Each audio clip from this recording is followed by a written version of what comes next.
Hello, I'm Nick Tyrone, neoliberal centrist dad, back for another round with you. Apologies that I have not made a video in a while. I have been very, very busy.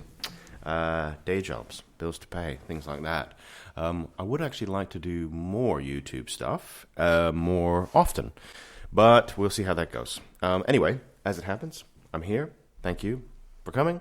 This video will be about, I'll name it something like how to defeat reform, or what reform are doing, or why people are attacking reform wrong, or why reform's heading the polls, because that's the thing I'm going to cover today. Now, a lot of people feel like reform is over talked about. They're over discussed because they're thinking they've got 5 MPs.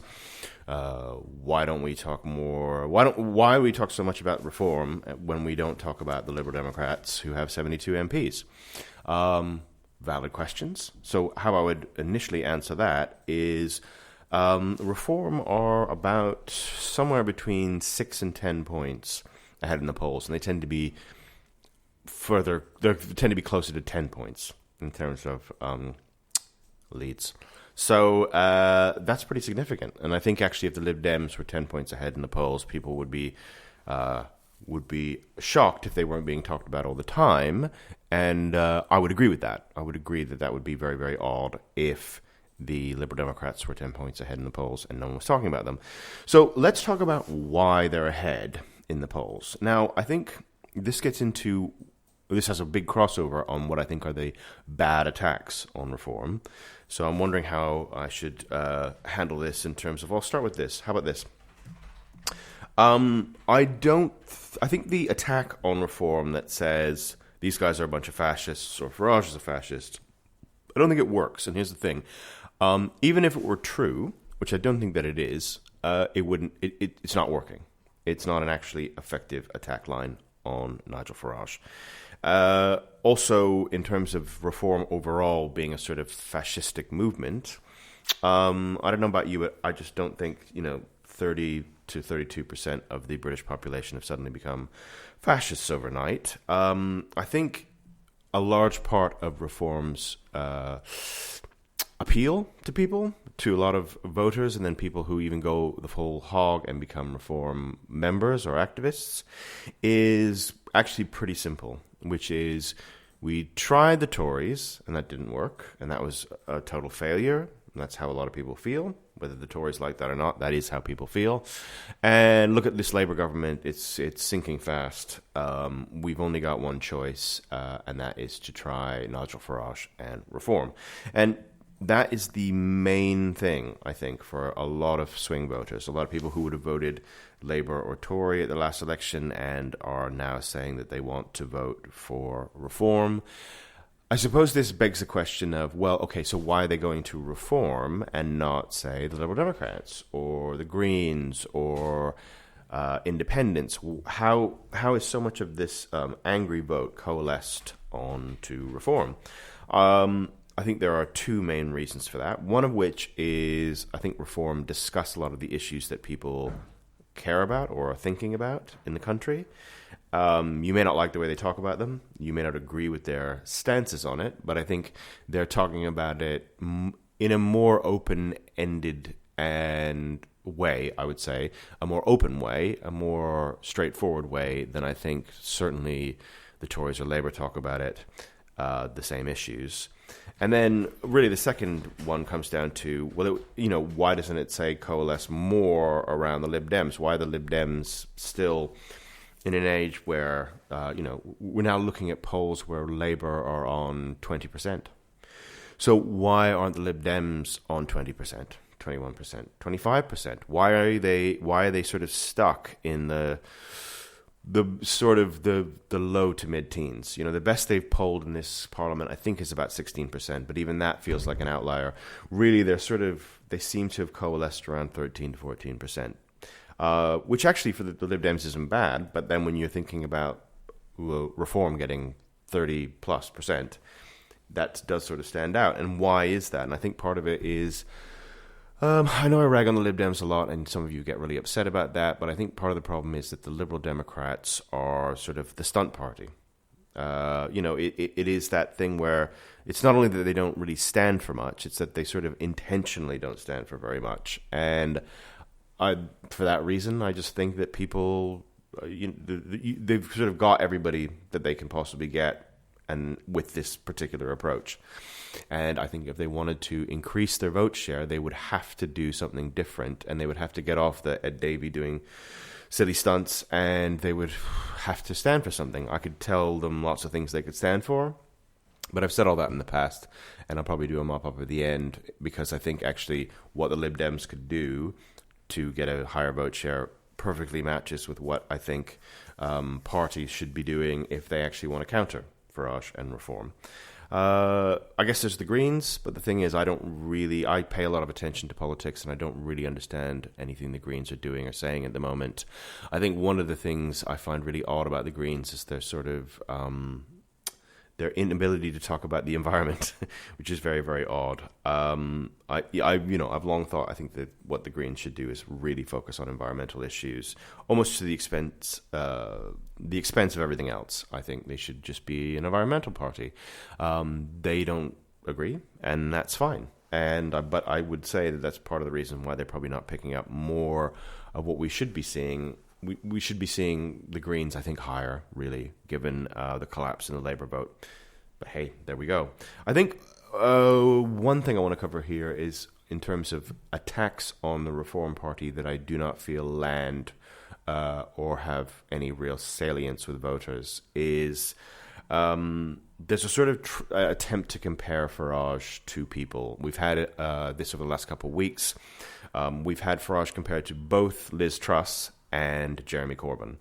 Now, I talk about horseshoe theory a lot, about how, there's crossovers between far right and far left, and, their indulgence in conspiracy theories, particularly anti-Semitic ones. There's the kind of the hatred of authority. But even with that out of the way, I think the idea that Liz Truss and Jeremy Corbyn are somehow simpatico is fairly ridiculous. Truss was a sort of growth-obsessed Thatcherite. She was very free market, all that sort of stuff. She didn't understand the contradictions involved with what she wanted to do, particularly around immigration and, what the costs involved would be with that in all sorts of senses. But I think calling Liz Truss far right is pushing it. The reason Truss failed more than anything was around competence. She just really hadn't thought about what she was trying to do and the steps that were going to be needed to be taken for it to be plausible. And it just fell apart in the face of those yawning contradictions. Jeremy Corbyn, meanwhile, is an old-school socialist. He's someone who wants larger government because he feels that will be the one way to make people's lives better. He thinks state largesse is the route to better lives for people, and certainly more equality across society, which he places a huge premium on. Now, Truss and Corbyn are not, as I think I've aptly demonstrated, the same thing, or even remotely close. And actually, they probably really are pretty close to opposites. So the idea that Farage can be Truss and Corbyn at the same time is silly, and in a sense, the insults cancel each other out, because that's what people see. What they see is, they're comparing him to Truss, now they're comparing him to Corbyn. It just seems like they'll say anything to attack him.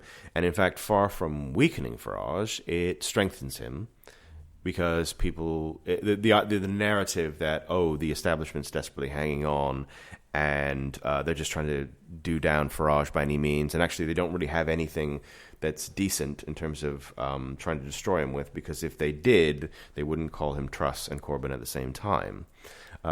So it's an extraordinarily counterproductive means of attack, which will ensure that I think Reform continue not only rising in the polls, but doing well in electoral contests around the country for the foreseeable future.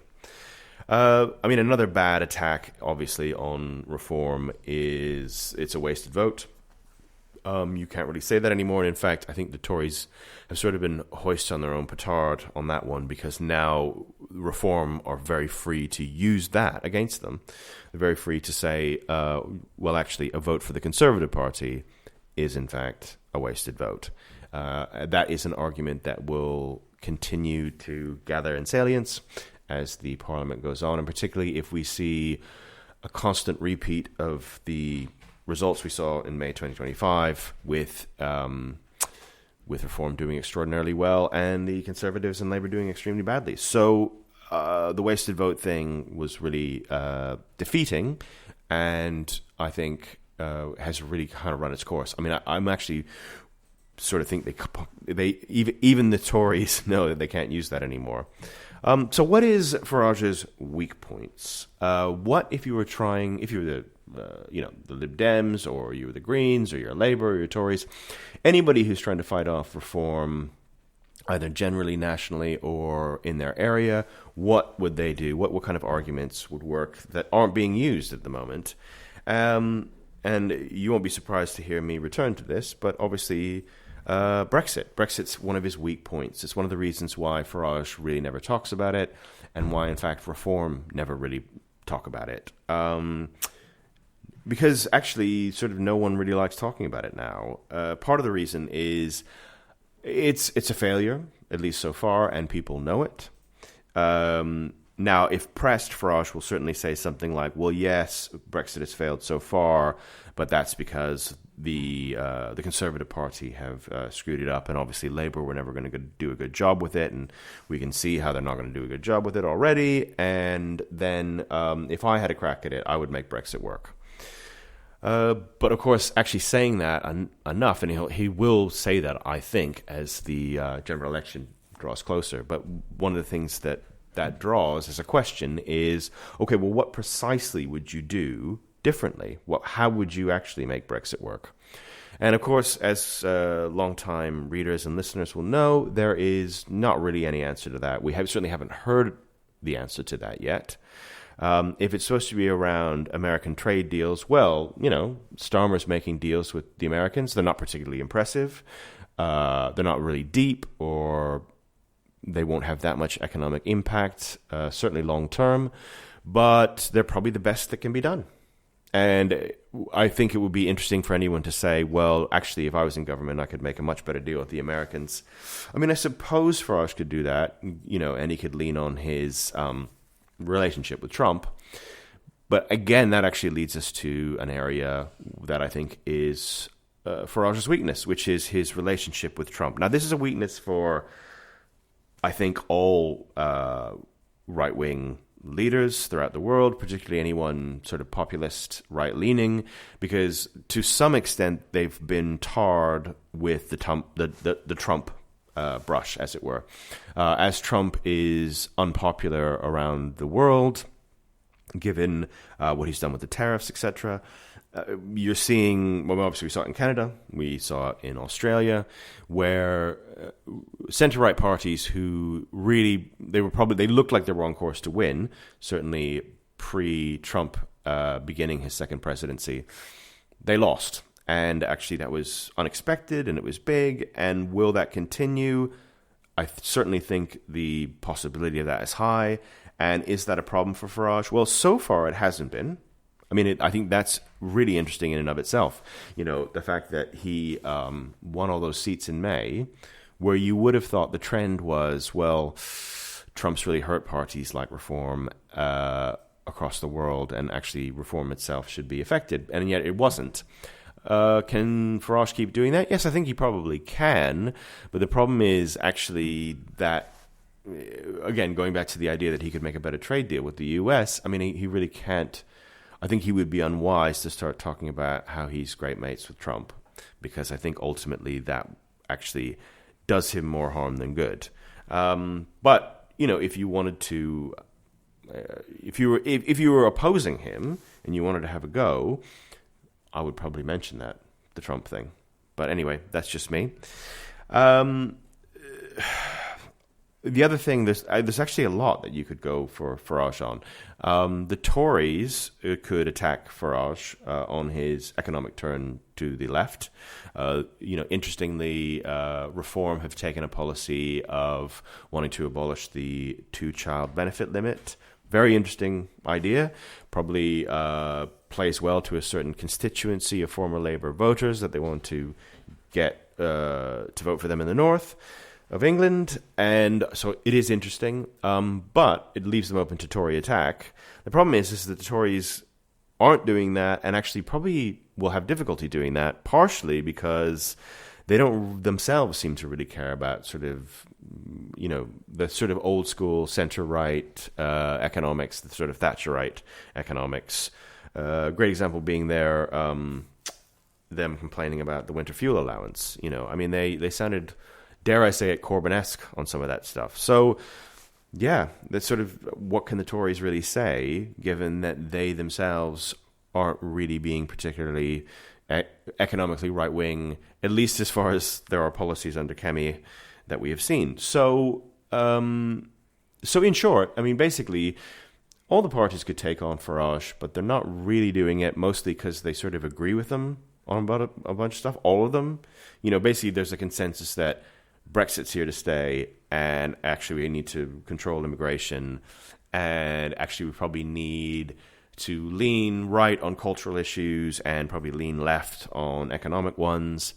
And that is essentially what Farage is preaching at the moment. And the only thing that Labour and the Tories can really say is, well, we do it better than Farage, which is not a particularly, I don't think it's a particularly effective argument. And I don't think actually a lot of people would agree with it. And so I think that is a huge, huge problem for everyone that isn't Nigel Farage, basically, or in his party. So those are the